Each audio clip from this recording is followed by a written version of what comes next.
All of you for coming out tonight. My name is Jamie Johnson. I'm the Executive Director of the Steuben County Industrial Development Agency, and we look forward to getting started and hearing your comments on this.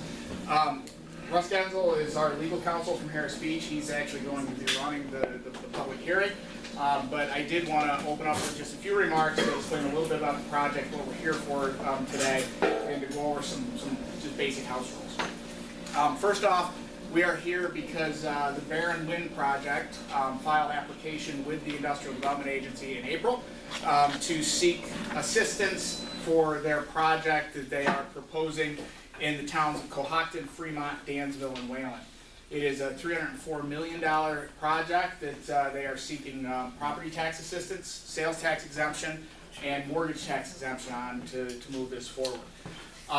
Total benefits to the project are estimated to be in the neighborhood of $11 million. And the pilot assistance, or the pilot payments that will be coming back in, or will be generating, is just over $30 million. We have done the calculations on the wind pilot totals, the application, the schedule for the pilot payments, and all approvals that the IDA has made to this point are online on our website, which is at SteubenCountyIDA.com. If you go to the agency information page and you click down to public documents, you'll be able to find all of this information there. At this point, the IDA has only accepted the application and has authorized a public hearing, which this is the second public hearing that we have had today on this project. So we do ask that if you spoke earlier today that you reserve your comments, that you've already been on record, and it will allow others to make comments. So if you've already spoke, we ask that you do not speak again because it's already in the record. As far as the pilot calculations, just to give you a little bit more detail, I went over this at the end of the hearing last time, and I figured I'd go over it at the beginning of the hearing today. The IDA has a policy that was established through research that was done 2 years ago, looking at wind pilots across the state, throughout the Northeast, and across the nation. It was determined that our pilot structure of $5,300 per megawatt was right in about the middle of the pack as far as pilots go, but the board decided at that point in time to stay at that rate to allow for negotiations of host community agreements in the project, so the municipalities that were being impacted could also reap some additional benefit from those host community agreements. The current policy of the board is that there has to be support by the local municipality through a host community agreement before we will actually take formal action on it. As far as the timing of this goes, we are at the very early stages of our review. As I said, this is the public hearing requirement that we will be seeking public comments. It is not a question and answer period. These are opportunities for the public to provide us input as far as their concerns or support of the project. The next step is the board will be presented with a cost-benefit analysis, which is being worked on as we speak. And then the attorneys and whatever other professional services that we need will be reviewing the Article 10 findings. We will not be making a formal decision before the Article 10 board actually gives their findings and issues their final approvals. With that, I'm going to turn it over to Russ. He can go over the rest of the House rules as far as the public hearing and start the process of receiving public input. Yeah, so what I'll do is I've got if you'd like to speak, we have a form that you'd like you to fill out so I can read your name, and I apologize in advance if I butcher your name, which I did many times earlier today. We did have a 2-minute time limit earlier, which we varied from, and that was put in place essentially to allow people ample time to address the project. So to the extent you spoke earlier, as Jamie mentioned, we'd like to open it up to potential new participants. So I'll read the notice of the hearing, and then I'll start calling people up. And when you come up, I would ask that you spell your last name. We do have a stenographer here, which will be keeping a record of the proceedings. All right, so I'll read the notice. Notice is hereby given that a public hearing pursuant to Article 18A of the New York General Municipal Law will be held by the Steuben County Industrial Development Agency on Wednesday, June 19th at Fremont Town Hall at 2 p.m. earlier today and 6 p.m. tonight. tonight. Local time in connection with the following matter. Barron Winds LLC, for itself or on behalf of an entity to be formed, has submitted an application, a copy of which is on file with the agency, requesting the agency's assistance with respect to a certain project as follows: the acquisition by the agency of a leasehold, easement, or other interest in multiple parcels or portions thereof of land located in the towns of Cohocton, Danville, Fremont, Avoca, and Wayland, Steuben County, New York. The construction, installation, and operation on the land of between 63 to 67 wind turbines with a generating capacity of between 219 megawatts and 235 megawatts. Together with associated collection lines, below grade and overhead, access roads, towers, substation, and operation and maintenance buildings. The acquisition and installation by the company in and around the improvements of certain items of equipment and other tangible personal property in order to undertake the project. The agency will acquire a leasehold or other interest in the facility and lease the facility back to the company. The company will operate the facility during the term of the lease. At the end of the lease term, the leasehold interest will be terminated. The agency contemplates that it will provide financial assistance to the company in the form of a sales and use tax exemption for purchases and rentals related to the facility, a partial real property tax abatement structured within the payment of the tax agreement, and a mortgage recording tax exemption for financing or refinancing related to the project.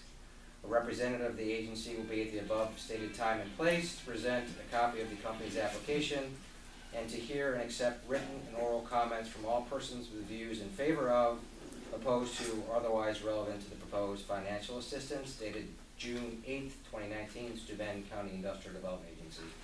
So I have the sign-up sheet for people that would like to speak. There are no specific order, and again, I apologize in advance if I get your name wrong, and please spell your last name when you come up. So first is Ginny Fulham, and next is Jerry Bush. Hi, Ginny Fulham, Fullam.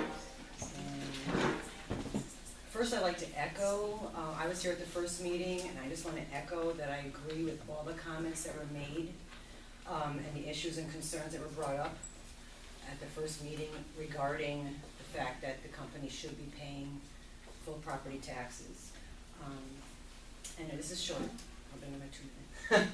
You take your time. My husband and I have lived in several different states, and we chose this area to build our retirement home. My daughter and future son-in-law also moved here a couple of years ago from Connecticut and Philly, respectively. The quiet, serene beauty of the area was what captivated us. We sunk all our money into building our home, obtained good jobs, then we feel pretty settled in right now.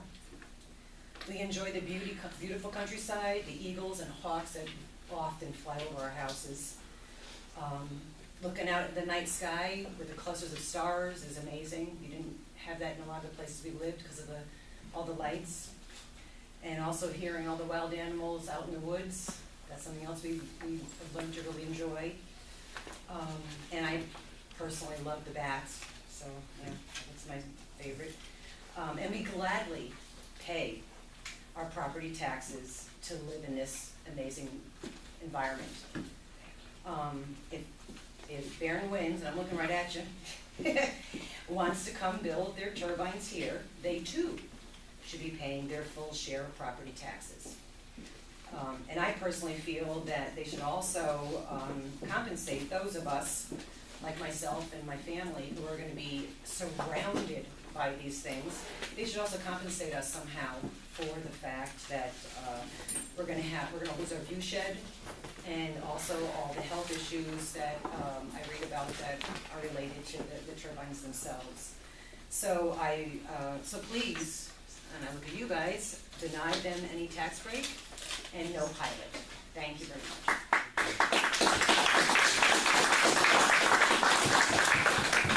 All right, next is Jerry Bush, followed by Bruce. There's no last name. Frank. Okay. Frank? FRY. FRY. Thank you. The point that I want to make doesn't have a lot to do with the wind. You all know the facts of wind and how bad it is. The point I want to make is all of the meetings that are public meetings are at 2 p.m. or they're at 6 p.m. And I would probably bet that 90% of the people in this room are fully employed and they're working at 2 p.m. So when does the IDA want to have a meeting? 2 p.m. I came this evening driving up the road chomping on a McChicken because I eat between 5 and 6 o'clock and I don't want to attend meetings at 6 o'clock. But the IDA does, you know, they're paid, they're on the payroll. I'm here because of what I believe and how bad wind is. I've never been able to get an answer why we're meeting at 2 p.m. and 6 p.m.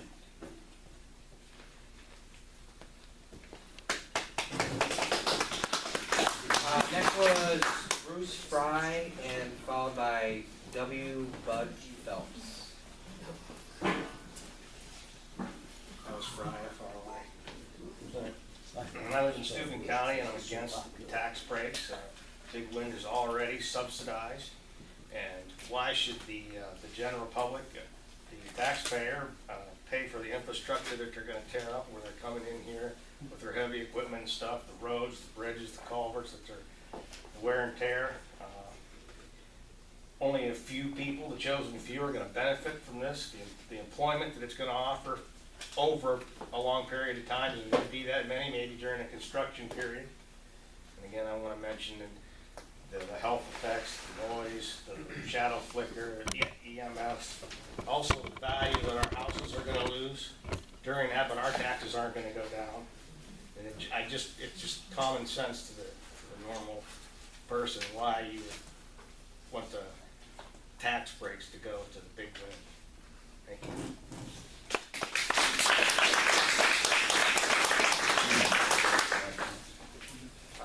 W. Bud Phelps, followed by Stuart Perks. I'm W. Bud Phelps, P-H-E-L-P-S. I've lived in the town here for almost all of my 85 years. I've raised 8 kids here, educated them, clothed them, all that in my years here. I built this building. I built the other town building over there. I built a hell of a lot of buildings around this area. I've been very successful at it, and I've been proud of it. I've been for this wind project. I look at it as I agreed to an oath of office when I got into office, and that said I would do my best for the town of Fremont. And by golly, that's what I'm gonna do.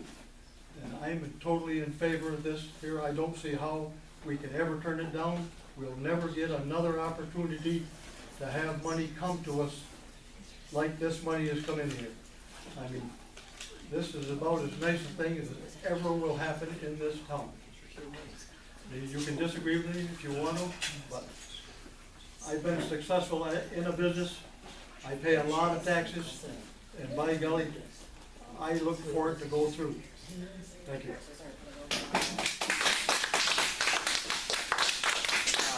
Stuart Perks, followed by Thomas Flansbury. My name's Stuart Perks. First of all, I would tell everybody that I used to have a job on Cohocton campsite. It was a nice little job that I was doing. I ended up every night getting so sick with the wind turbines over there, and then found out 3 family members got the same. I was doubled up in pain. I got to a point where I had to decide if these turbines are going to come in. I had to think about my health and my wife's health. So I put my house up for sale. It's sat there now for 18 months. I've lost $30,000 on it, and I still can't sell it. So we should not be giving tax breaks to billion-dollar companies that could stand alone. They shouldn't be getting it, simple. And they're not even a US company, I think, believe they're a German company. So why are we giving millions to these companies? I say no tax breaks. Simple. Thank you.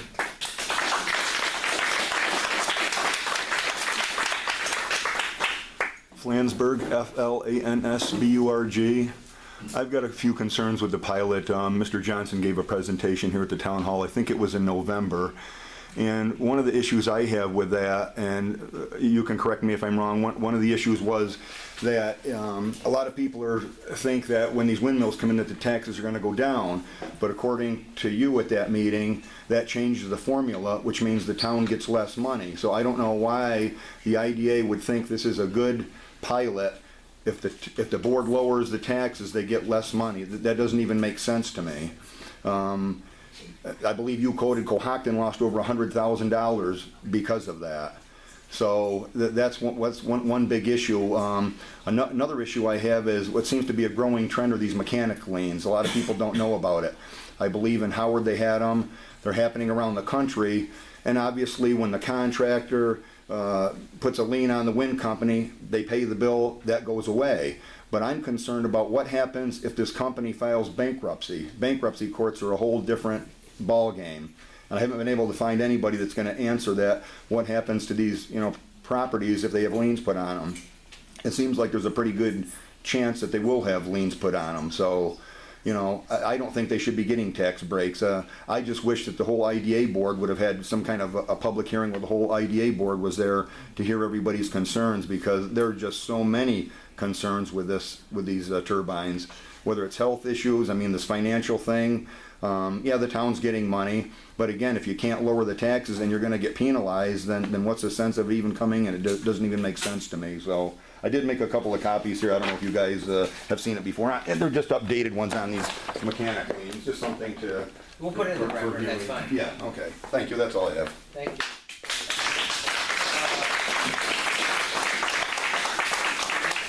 Is Heidi Bennett, followed by Ginger Schroeder? Schroeder, sorry.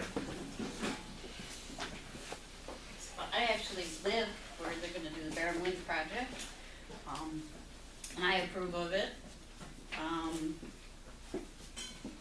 And I don't see where 63 turbines are going to cloud anybody's views or cause a lot of issues. I have been up against the wind turbines when they've been running. Don't hear jet engines like people say. I didn't get sick. So, I don't know, I'm just all for it. And that's about all I can say.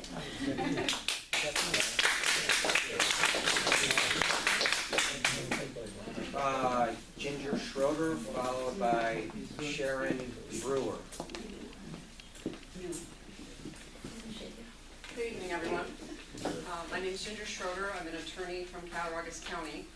I was asked to come down here this evening because, as counsel to Cattaraugus County, I worked with the county attorney and the county legislature to pass a resolution directing our industrial development agency not to grant pilots to large-scale wind companies. We've joined a growing number of counties who've looked at the actual economics of these projects, and not just the pilot monies that are coming in, but the actual, what I call a net economic loss. So in Cattaraugus County, when we actually did the math, and we gave our developer credit for every dollar coming in, we looked at all the negatives, and on a yearly basis, the project was going to cost our county $4 million. This is after the money came in. And why is this? Well, it's the loss of property value, it's the loss of jobs relating to tourism. We have a heavy tourism situation in Cattaraugus County. Agricultural losses. How many thousands of acres is this project on? Does anyone know? Nobody knows. Not even the developer knows. How many thousands of acres is property? 10,000? 5,000? Okay. Well, for every acre, your bat loss is $63 worth of agricultural loss because they are natural pest suppressants. So in our case, that was like -$1 million a year just in the loss of bats. There's also miscellaneous losses such as increased health costs to residents, whether real or imagined. People, go see the doctor because they have migraine